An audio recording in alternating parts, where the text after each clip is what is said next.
I happily pay 550 kroner a month to have A-kasse, and so does 75% of the Danish workforce. A-kasse is a cornerstone of the Danish flexicurity model, and it can save you hundreds of thousands of Danish kroner if you lose your job. Incredible! And yet 25% of Danes and even more foreigners are not insured in an A-kasse.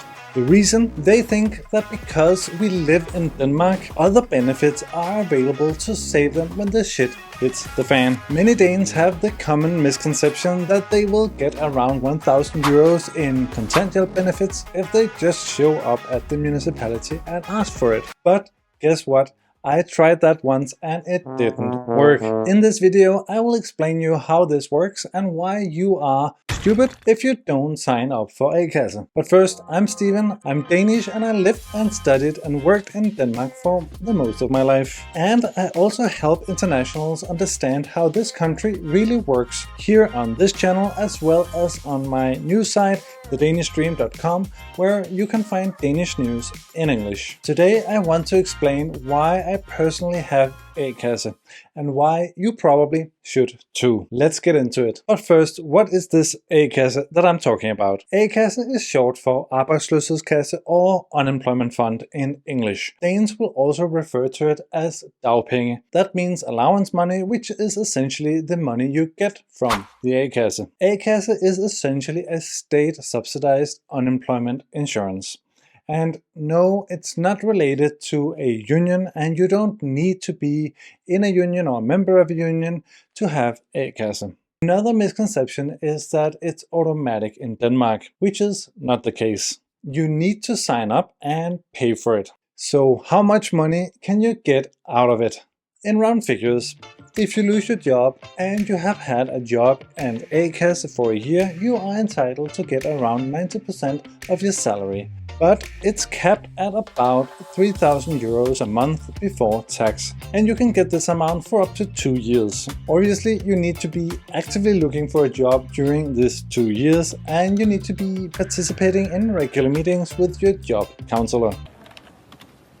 Computer says no. But you do get up to 2 years to find a new career path if you need to, maybe taking a few upskilling courses and so on and so forth. Or maybe you just need to recover from work-related stress. Pretty sweet deal, right? Now, I'm pretty sure that 25% of you guys and gals sitting out there watching this video up until this very point think something in the order of, why do I need that when I can just go out and get a new job with my fancy title as IT security guy or gal?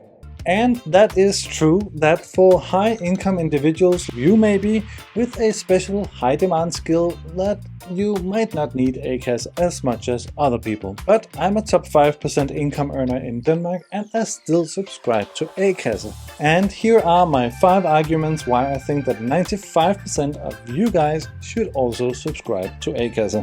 One of the reasons why I find it stupid not to pay to A-kasse is that no matter what, you are already paying for it. Yes, you heard that right. You pay arbejdsmarkedsbidrag, which is an income tax of 8% that everybody pays before the actual income tax kicks in. Politicians essentially made a de facto income tax and call it something else. Very clever. The money levied through this tax are earmarked for the labor market funds such as dagpenge and other benefit schemes. Around 2/3 of dagpenge are essentially state subsidized. The subsidies account for roughly 1% of the Danish state budget, with healthcare being about 9% for a reference. So as you already pay to A-kasse through your taxes, it's a pretty good argument for getting full value for what you already paid for. In fact, the more you earn, the more you also pay in arbejdsmarkedsbidrag, and therefore the greater reason there is also to get your money back.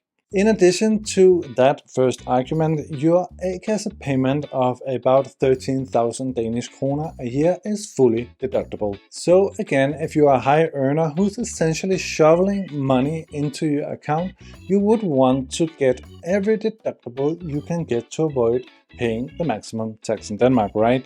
And that actually brings me to argument number 3. Because what if you want to keep your high salary if you lose your job? Then you need a special salary insurance. And guess what? They are also offered by A-kasse, and to be eligible to salary insurance, you also need to be eligible to dagpenge through A-kasse. A salary insurance secures most of your current salary if you lose your job for up to 2 years, but normally you would choose maybe 1 year. So it's a pretty good thing to have, especially if the job market is uncertain. And on top of that, it's also deductible. So again, something that is particularly nice to have if you want to avoid paying tax and if you earn more money than you can spend. In the description below, I link to the A-kasse that I use for both dagpenge and salary insurance. If you want to check it out, use the link and I get a small kickback to support my channel. Thank you in advance. But actually these 3 reasons are not the main reasons why I pay to A-kasse. I do it so I can sleep good at night, every night. I look at my economy as sort of a medieval castle with a lot of walls around it. To me, A-kasse is the very first line of defense. Currently, I even have added extra salary insurance, so aka extra towers on my outer walls, you could say. Inside my outer walls, I also have savings and some insurances to take the blow if the first walls collapse. And finally, I could also rely on basic contingent from the state if all defenses are collapsing eventually. But what are the risks that I cannot find a job in 2 years and thus run out of dagpenge? I would say the risk is very low. I'm very confident that I can find a job essentially. But that's actually beside the point. The point is that maybe I want some time to adjust my career and take long walks on the beach to readjust my outlook and reinvigorate myself before opening a new chapter in my work life. Maybe I came out of employment super stressed and need some time to land on my feet again. Or maybe my stable home is collapsing around me due to divorce, death in the family, or something else that really shakes me up. In all these circumstances and scenarios, I think it's a good thing to be able to fall back on something, and that something just have your back. Misfortune never comes alone, right? So in my personal budget, I always aim for a spending level around the dagpenge level after tax, which is around 12,000 Danish kroner. I'm not saying that I necessarily live on 12,000 Danish kroner every single month right now, but I'm just using it as a sort of a yardstick and saying, could I live on 12,000 DKK a month if I downscale my economy a little bit here and there? What do you think? Is that a bit too conservative? Let me know in the comments below. Back to A-kasse and students that are soon graduating, because I have a warning for you. After you graduate, you have 14 days to apply for A-kasse.